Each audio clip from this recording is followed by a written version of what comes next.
Assalamualaikum warahmatullahi wabarakatuh. Bismillahirrahmanirrahim. Alhamdulillahirrabbilalamin.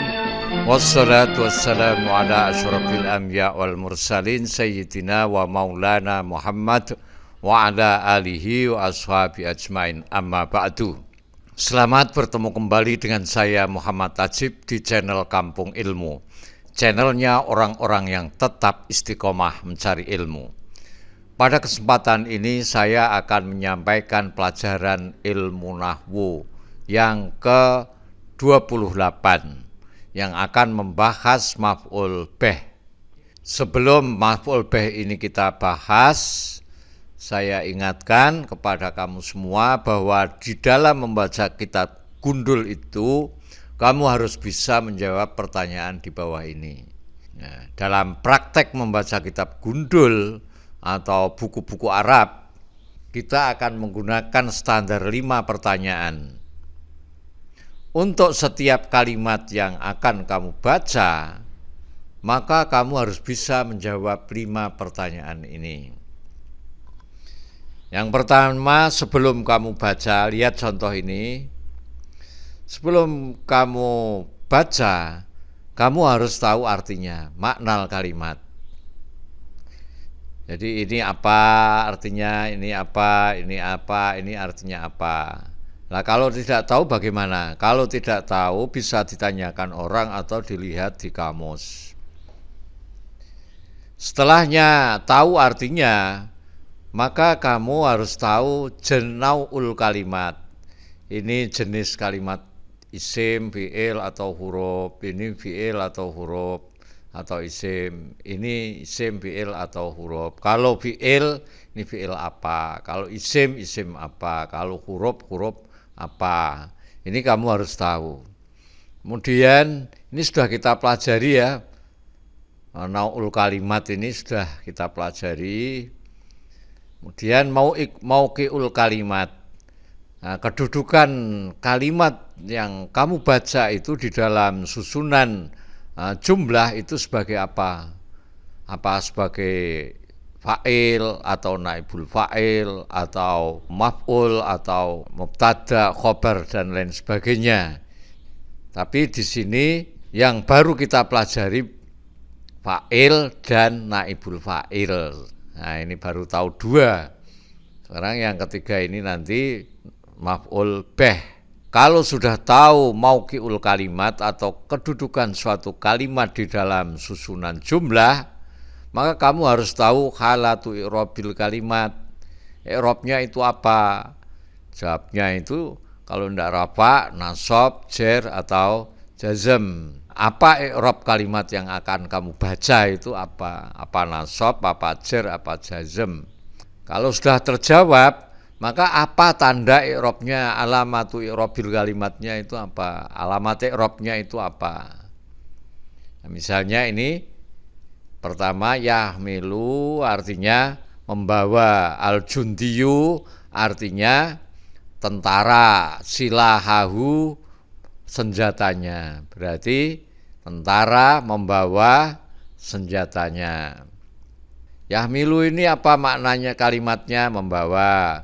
Nau'il kalimatnya apa? Fi'il. Fi'il apa? Fi'il mudhore. Al-jundiyu apa? Makna kalimatnya tentara. Nau'ul kalimatnya isim. Isim apa? Isim mufrad. Mauqi'ul kalimat sebagai fa'il. Halatu i'robil kalimat rofa. Alamatu i'robil kalimat, nah, karena ini merupakan isim mufrad maka tandanya pakai dhamma. Ya, sekarang kita masuk ke bab maf'ul bih. Maf'ul bih adalah isim yang menunjukkan kepada objek atau penderita. Kalau makna pondoknya dimaknani dengan ing. Jadi kalimat yang cocok untuk diberi arti ing itu adalah maf'ul bih. Kalau fa'il itu menjawab pertanyaan apa atau siapa. Kalau maf'ul bih ini cocok diberi arti ing. Nah, maf'ul bih itu di dalam susunan jumlah datang bersama fi'il dan fa'il. Jadi kalau ada maf'ul bih berarti di situ ada fi'il dan ada fa'ilnya. Nah, hukum i'rabnya maf'ul bih adalah mansub. Maf'ul bih ini hukumnya mansub, nasab. Nah, nasabnya maf'ul bih itu ada yang ditandai dengan fathah, ada yang ditandai dengan alif, ada yang ditandai dengan ya, dan ada yang ditandai dengan kasroh. Lihat bab i'rab lagi kalau sudah lupa. Nah, tanda fathah itu ada fathah yang nampak dan ada fathah yang tidak nampak. Yang nampak misalnya yasrobu al-maridu ad-dawa'a. Yasrobu minum siapa al-maridu orang yang sakit, ad-dawa'a ing obat. Ini ad-dawa'a termasuk jenis kalimatnya itu adalah isim mufrad. Kedudukannya di sini sebagai maf'ul bih karena sebagai objek atau penderita. Cocok diberi arti ing. Yasrobu ngombe sapa almaridu wong sing lara ad-dawa'a ing obat.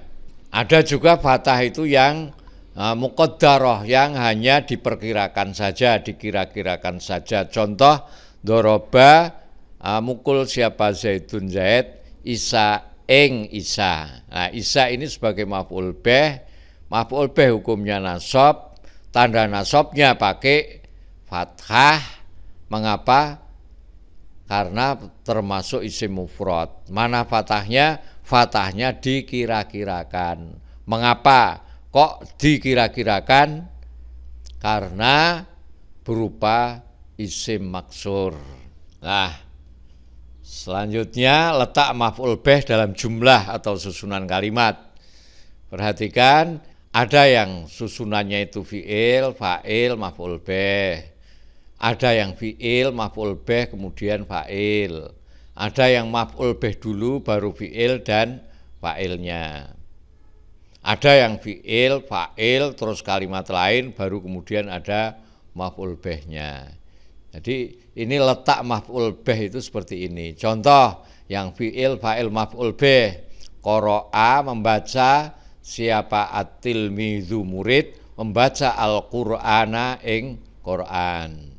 Berarti maf'ul bihnya jatuh setelahnya fa'il. Yang fi'il, maf'ul bih, fa'il, contoh qara'a membaca, Al-Qur'ana ing Qur'an, siapa yang membaca at-tilmidzu murid. Berarti ini maf'ul bihnya jatuh setelahnya fi'il dan sebelumnya fa'il. Ada maf'ul bih itu yang mendahului fi'il dan fa'ilnya. Jadi maf'ul bih, kemudian fi'il, baru fa'il. Contoh Al-Qur'ana ing Qur'an, qara'a membaca, siapa at-tilmidzu murid. Ada juga fi'il, fa'il, terus ada kalimat lain, baru kemudian maf'ul bih. Contoh qara'a membaca, at-tilmidzu murid, fil masjidi di dalam masjid, membaca Al-Qur'ana ing Qur'an. Jadi kalimat yang menjadi objek atau penderita atau cocok diberi arti ing, maka kalimat tersebut adalah maf'ul bih dimanapun letaknya. Ya, selanjutnya ini hanya merupakan satu contoh-contoh saja.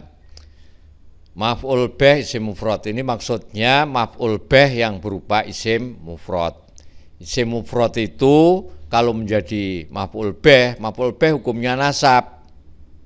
Nah, kalau maf'ul bih itu berupa isim mufrad, maka tandanya itu adalah fathah. Contoh, kataba menulis, siapa Muhammadun Muhammad, ad-darsa ing pelajaran.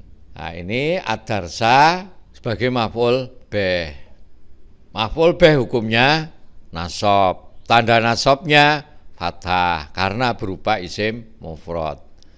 Dzaraba memukul siapa Aliyun Ali al-kalba ing anjing. Al-kalba berarti menjadi maf'ul bih. Kenapa kok disebut maf'ul bih? Karena sebagai objek atau penderita, cocok diberi arti ing. Al-kalba ing anjing. Karena ini berupa isim mufrad, maka tandanya adalah fathah. Yaqra'u Muhammadun al-Qur'ana. Yaqra'u membaca siapa Muhammadun, Muhammad al-Qur'ana ing Qur'an. Al-Qur'ana sebagai maf'ul bih. Maf'ul bih hukumnya nasab. Karena ini merupakan isim mufrad, maka tanda nasabnya menggunakan fathah. Akalat makan siapa Fatimah al-inaba ing anggur. Tahmilu membawa siapa Fatimah al-qalama ing pulpen, pena. Ini ad-darsa al-kalba, al-Qur'an, al-inab, al-qalam, ini semuanya menjadi maf'ul bih. Nah, karena ini semuanya berupa isim mufrad, maka tandanya adalah fathah ini. Fathah zahirah, fathah yang kelihatan. Kemudian kalau maf'ul bih itu berupa isim tasniyah, maka tanda nasabnya adalah ya. Contoh, qara'tu membaca siapa saya kitabaini ing dua kitab. Lah ini kitabaini karena menjadi maf'ul bih hukumnya nasab, tanda nasabnya ya. Kenapa ditanda ya? Karena berupa isim tasniyah. Dzaraba memukul siapa Aliyun Ali kalbaini ing dua anjing. Nah ini dua anjing ini merupakan isim tasniyah. Isim tasniyah menjadi maf'ul bih, maka tanda tasniyahnya adalah menggunakan ya. Yakbizu menangkap siapa polisi al-mujrimaini ing dua orang narapidana. Nah, al-mujrimaini ini isim tasniyah menjadi maf'ul bih hukumnya nasab, tanda nasabnya ya. Lamihtu memandang siapa saya usfuraini ing dua burung kecil. Usfuraini menunjukkan arti dua, berarti isim tasniyah. Di sini isim tasniyah menjadi maf'ul bih. Kenapa kok menjadi maf'ul bih? Karena sebagai penderita atau objek atau cocok diberi arti ing. Nah, maf'ul bih hukumnya nasab, tanda nasabnya ya. Yahmilu memuat apa azuruku perahu atau sampan, memuat syabaini dua anak muda. Syabaini menunjukkan arti dua, berarti isim tasniyah. Isim tasniyah menjadi maf'ul bih. Maf'ul bih hukumnya nasab, tanda nasabnya ya. Sekarang maf'ul bih yang berupa jamak taksir. Jamak itu artinya banyak, taksir itu yang sudah pecah dari bentuk mufradnya. Sudah pernah ini kita pelajari apa itu jamak taksir. Silakan dilihat kembali kalau sudah lupa. Yu'allimu mengajar siapa al-ustadu ustad, at-tullaba ing santri-santri. Ini at-tullaba jamak taksir. Tolibun seorang santri, kalau dijamakkan menjadi tullab. Nah, jamak taksir menjadi maf'ul bih. Maf'ul bih itu hukumnya nasab. Nah, maka tandanya nasab adalah fathah. Yahmilu membawa siapa al-junudu tentara-tentara, al-aslihata senjata-senjata. Ini juga jamak taksir. Jamak taksir menjadi maf'ul bih. Maf'ul bih hukumnya nasab, tanda nasabnya fathah. Nah, kok tahu kalau al-aslihata ini menjadi maf'ul bih? Ya, karena sebagai objek cocok diberi arti ing. Lafal ini menjadi objek atau penderita. Dzaraba memukul siapa al-ustadu guru al-aulada ing anak-anak. Ini juga jamak taksir menjadi maf'ul bih hukumnya nasab, tanda nasabnya fathah. Yaftahu membuka siapa Ahmadu Ahmad al-abwaba ing beberapa pintu. Babun pintu satu, kalau al-abwab atau abwabun ini menjadi beberapa pintu. Berarti jamak taksir menjadi maf'ul bih hukumnya nasab, tanda nasabnya fathah. Tahmilu membawa siapa Fatimah al-aklama ing pulpen. Nah, ini kolamun pulpen satu kalau dijamakan aklam. Tanda nasabnya fathah karena berupa jamak taksir. Kok tahu kalau ini maf'ul bih? Ya karena cocok diberi arti ing atau ini menjadi penderita atau objek. Maf'ul bih itu juga ada yang berupa jamak muannats salim. Ya, jamak muannats salim itu kalimat yang akhirnya ada tambahnya alif dan tak celeret seperti ini. Contoh, tashtari membeli, siapa at-thalibatu santri-santri putri, al-majallati ing majalah-majalah, ing beberapa majalah. Al-majallati sebagai maf'ul bih, yang menjadi maf'ul bih hukumnya nasab, tanda nasabnya kasroh. Yajma'u mengumpulkan siapa at-tullabu santri-santri laki-laki, mengumpulkan al-kurrasati ing kertas-kertas. Nah ini al-kurrasati termasuk jamak muannats salim, ada tambahnya alif dan ta. Di sini menjadi maf'ul bih, hukumnya nasab, tanda nasabnya kasrah. Yaksilu mencuci siapa Ahmad as-sayyarati ing mobil-mobil. As-sayyarati jamak muannats salim karena ada tambahnya alif dan tak celeret ini. Nah, jamak muannats salim ini menjadi maf'ul bih. Kok tahu kalau menjadi maf'ul bih? Karena cocok diberi arti ing atau menjadi objek atau penderita. Nah, maf'ul bih itu hukumnya nasab, tanda nasabnya kasrah. Ra'aitu saya melihat thalibatin. Nah, thalibatin jamak muannats salim menjadi maf'ul bih, hukumnya nasab, tanda nasabnya kasrah. Karroma memuliakan siapa al-mudiru direktur al-faizati ing juara-juara perempuan. Al-faizati ada tambahnya alif dan tak, berarti jamak muannats salim. Jamak muannats salim sini menjadi maf'ul bih karena cocok diberi arti ing. Maf'ul bih hukumnya nasab, tanda nasabnya pakai kasroh itu. Maf'ul bih itu juga ada yang berupa jamak mudzakkar salim. Maf'ul bih yang berupa jamak mudzakkar salim, tanda nasabnya itu menggunakan ya. Contoh, nasara menolong siapa Allah al-muslimina ing orang-orang Islam. Al-muslimina termasuk jamak mudzakkar salim dan menjadi maf'ul bih. Maf'ul bih hukumnya nasab, tanda nasabnya ya karena berupa jamak mudzakkar salim. Maf'ul bih ini juga ada yang berupa asmaul khamsah.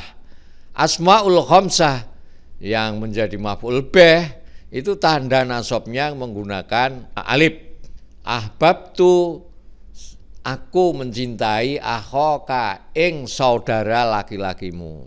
Akhoka ini termasuk asmaul khamsah menjadi maf'ul bih. Maf'ul bih hukumnya nasab, tanda nasabnya pakai alif. Mengapa? Karena berupa asmaul khamsah. Yazkuru ingat siapa annasu manusia abaka ing bapakmu. Lah ini maf'ul bihnya tandanya alif karena berupa asmaul khamsah. Maf'ul bih ada juga yang berupa isim isyarah. Contohnya dzarabtu mukul siapa saya, hadza ing ini, al-ghulama anak muda. Ini hadza sebagai maf'ul bih. Maf'ul bih hukumnya nasab. Tapi karena ini merupakan isyarah, isim isyarah, dan isim isyarah itu termasuk isim yang mabni, maka di sini tidak ada tandanya. Qara'tu membaca siapa saya, hadza ing ini alkitabah kitab. Yang menjadi maf'ul bih adalah hadza ini. Nah, hadza ini berupa isim isyarah, isim isyarah itu mabni. Maf'ul bih juga ada yang berupa isim mausul. Akramtu saya memuliakan, allazi ing orang, zara yang berkunjung siapa, allazi ni ing aku. Nah ini allazi termasuk maf'ul bih yang berupa isim mausul. Karena isim mausul itu mabni, ya tidak kelihatan tanda nasabnya. Kasaro memecah siapa, al-waladu anak, memecah ma ing sesuatu, fil khazanati di dalam lemari. Nah ini maf'ul bihnya adalah ma. Ma di sini termasuk isim mausul. Isim mausul hukumnya adalah mabni. Jadi ini tidak ada tanda nasabnya karena berupa isim mausul, dan isim mausul itu adalah termasuk mabni. Nah, isim mabni itu tidak menerima tanda i'rab. Nah, maf'ul bih itu juga ada yang berupa masdar muawwal. Alimtu saya mengetahui, annaka ing sesungguhnya kamu itu mujtahidun orang yang giat. Nah ini susunan annaka mujtahidun ini menjadi maf'ul bihnya alimtu. Tolabtu saya meminta, minat tilmizi dari murid, ayyuraji'a untuk mengulang darsahu pelajarannya. Nah ini annaka mujtahidun itu namanya masdar muawwal. Masdar muawwal itu anna dan isimnya serta khobarnya, dan an dan fi'il mudhari'nya. Ya, kalau ada maf'ul bih berupa anna isimnya dan khobarnya, itu maf'ul, itu masdar muawwal. Atau an dan fi'il mudhari' itu juga sebagai masdar muawwal. Fi'il mudhari' juga ada yang berupa isim mangkus. Contohnya hakama al-qadhi, al-hakama menghukumi siapa, al-qadhi Pak Qadhi, Pak Hakim, al-janiya ing narapidana. Lah al-janiya ini isim mangkus, isim mangkus. Ya lihat pelajaran yang sudah lalu apa itu isim mangkus. Kemudian maf'ul bih itu juga ada yang berupa isim maksur. Isim yang akhirnya itu berupa alif. Contoh doroba zaitun Isa. Jadi saya ulang lagi, maf'ul bih itu adalah kalimat yang menjadi objek atau penderita dan hukumnya adalah nasab. Nah, tanda nasabnya bisa fathah, bisa alif, bisa ya, bisa kasroh, tergantung jenis kalimatnya itu apa. Mudahnya untuk mengetahui maf'ul bih itu adalah kalimat tersebut menjadi objek atau penderita atau cocok diberi arti ing. Sampai di sini dulu, sampai ketemu lagi insyaallah. Assalamualaikum warahmatullahi wabarakatuh.